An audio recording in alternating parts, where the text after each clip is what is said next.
sun and the wind. I am the sun. Ha! I am the wind. Oh, I am Grandfather Musty. It was a spring day where the warm sun shone. The braggart wind went looking for the sun. The slightly bored sun welcomed the wind. The wind bragged to the sun about everything that's been happening since the last they saw each other. Do you know how strong I am? I can take down trees on top of the hill and blow people away. I'm the strongest in the world. The sun quietly listened to the wind bragging and responded, Let's make a bet on who's going to bring down Mr. Musty's belongings first. The wind took on the bet. It was confident it could bring down anything with its strong breath. That's how the bet to bring down Mr. Musty's belongings began. The wind came out first and confidently began to blow. Huh? Mr. Musty was taken aback when the wind suddenly began to blow. Oh my goodness. Mr. Musty's belongings shook a little, but it didn't blow away. So the wind blew harder. Whoo! Hoo! Hoo! Oh my. The wind is blowing quite strongly today. Mr. Musty squeezed and held his belongings tightly.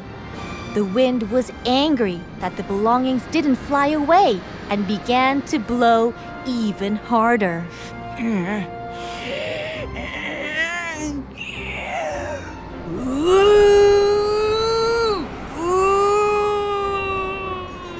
Trees were falling over and animals were flying away, but Mr. Musty's tightly held belongings didn't fly away. The exhausted wind decided to give up. It was the sun's turn now. It took a deep breath and released it in flames. Yup! Oh. The sun got hotter and hotter.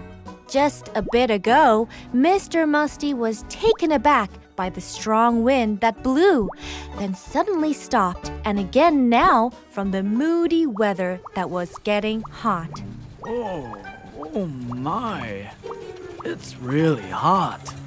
It's too hot. Mr. Musty was sweating so much and getting more and more tired. He decided to unload his belongings in the shade and rest a bit before he continued. I won! The sun finally won the bet against the wind. The wind, who always bragged on its strength, felt embarrassed and wanted to run far, far away where the sun couldn't see it. Right then, Mr. Musty found the wind. Wind, won't you blow me a cool breeze? The wind blew Mr. Musty a nice cool breeze as he felt bad for what he did earlier.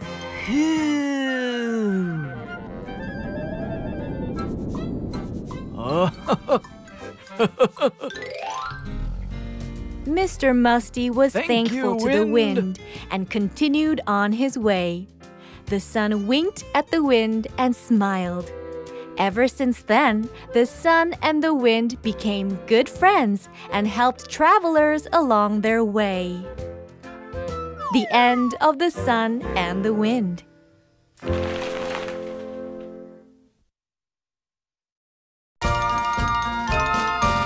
The Pigeon and the Ant.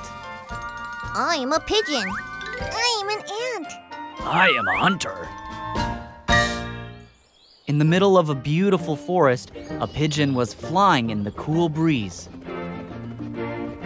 Save me! The startled pigeon looked around. Save me! Please save me! Oh, ant! The pigeon flew over quickly after finding the ant drowning in the water. The pigeon dropped its feather on the water. Here! Get on this feather! The floundering ant barely managed to climb onto the feather. I'm alive! I almost died! Thank you, truly! The ant sighed with relief. Then one day, a scary hunter with a gun appeared in the forest. The pigeon didn't even know the hunter had shown up.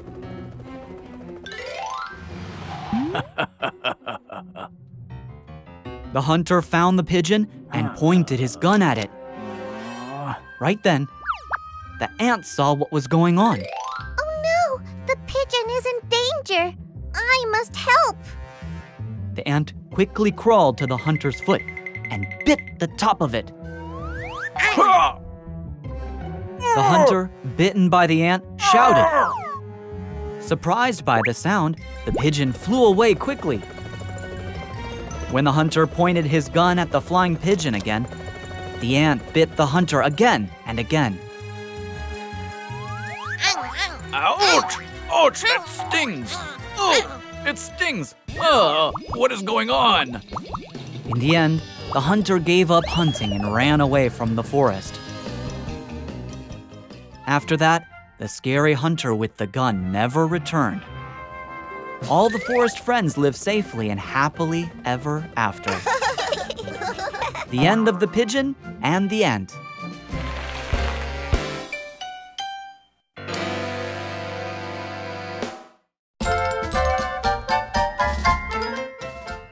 The gold axe and the silver axe.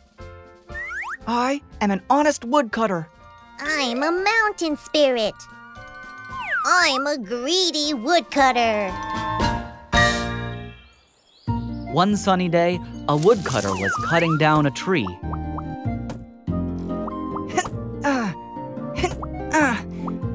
I'm gonna finish my work quickly and go home and rest.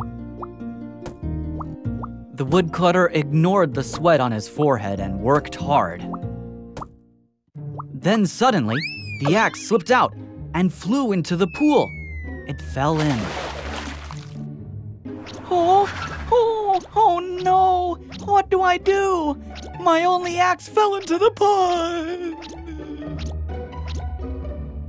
When the woodcutter was grieving his lost axe, light and smoke rose from the pond and a mountain spirit appeared.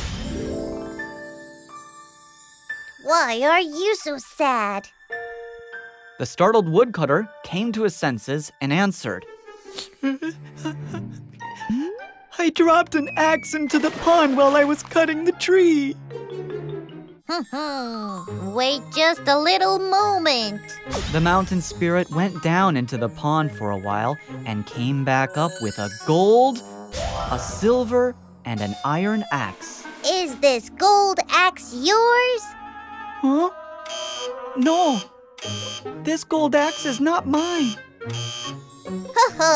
Then is this silver axe yours? No. My axe is an ordinary iron axe. What an honest woodcutter you are. I'll give you all 3 of these axes. Oh, thank you, mountain spirit. The woodcutter received not only the lost iron axe, but also the gold and silver axes in exchange for his honesty. Meanwhile, a greedy woodcutter living in a neighboring village heard the news. He rushed to the pond with an iron axe. As soon as the greedy woodcutter arrived at the pond, he threw his axe into the water and pretended to cry. Oh no! Oh no, my axe fell into the pond. Oh, my only axe. Again, this time, light and smoke rose and the mountain spirit appeared.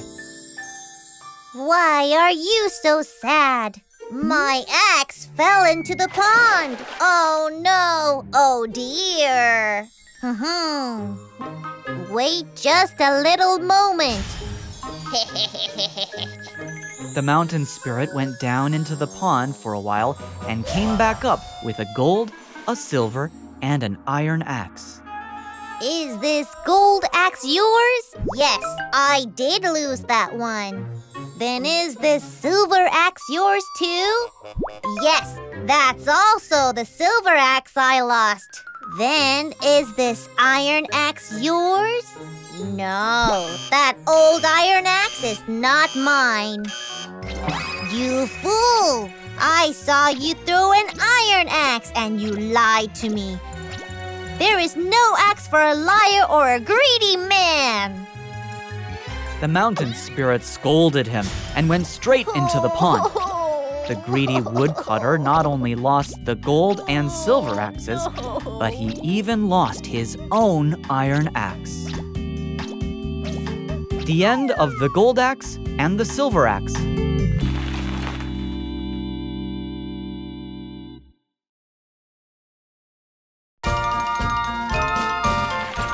The Crow and the Fox. I am a crow. I'm a fox. Once upon a time, in a village, there was a crow who liked to cook. But no one liked crows because of their dark-colored feathers. Then one day, the crow made some delicious cheese. Yum! I smell something delicious. A fox, who was passing by, smelled it. The fox gulped and swallowed. Hey, Crow! You have wonderful cooking skills. The crow was excited by the first compliment he's heard.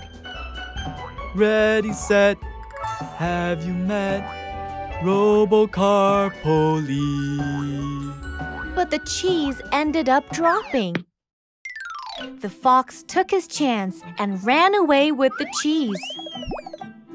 Oh, the fox must like cheese. The crow went home and made some more new cheese. When the cheese was done, the crow invited the fox to his house.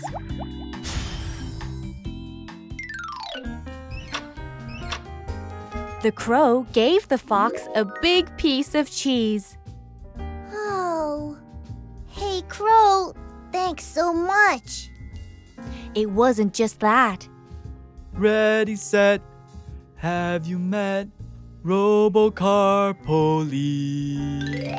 Always Whoa. there, anywhere. The fox He's really here to help listened to the you crow's and song me and was moved. with his dream. The crow's Rescue song team, was really beautiful. Robocar POLI. The fox felt sorry for staying away from the crow because of its dark feather color. Also for stealing the cheese and running away.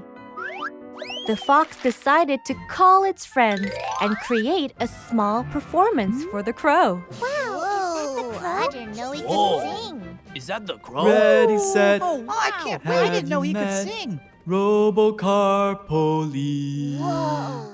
Always there, anywhere. Yeah. He's here to help you so and good. me with his dream. good. Rescue team, Really Robocar POLI. Wow, he really can sing. Racing The friends all fell in love with the crow's singing.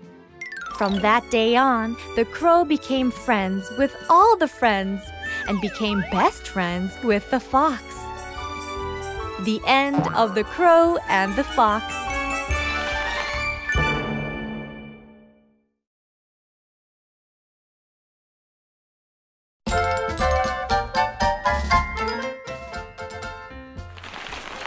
The donkey's trick.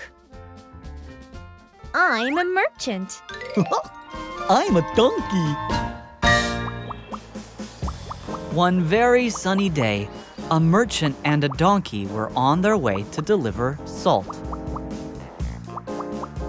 Oh, it's heavy. It's so heavy. The donkey had a hard time because the salt was too heavy. The donkey walked with trembling legs and tripped while crossing the stream. Oh, Help! are you okay, Donkey? Save me! Oh my gosh. Save me! The donkey was drowning for a while and finally came to its senses when it felt its luggage getting lighter. Oh, the load gets lighter after falling in the water and getting out. Do you know why? It's because the salt melted into the stream. Anyway, the donkey found out how to lighten the heavy load. After that, it purposely jumped into the water every time it crossed the stream. The donkey must be having a hard time because the salt is heavy. What should I do? Okay, let's just carry light loads from now on. The next day, the merchant bought several large packs of cotton instead of salt and tied them to the back of the donkey. The load feels light for some reason today, but shall I jump in the stream again today? The donkey was excited to think that the load would get even lighter. When it reached the stream, the donkey jumped into the water as if it had been waiting to do so. Okay, now the load must have gotten lighter this time too, right? Oh no! What is this? Why is it so heavy? Because unlike salt, cotton absorbs water. The donkey's cotton packs were so full of water that they became so heavy. Oh, what is this? I thought they were going to be lighter. The donkey played his trick and ended up with a much heavier burden than salt. The end of the donkey's trick.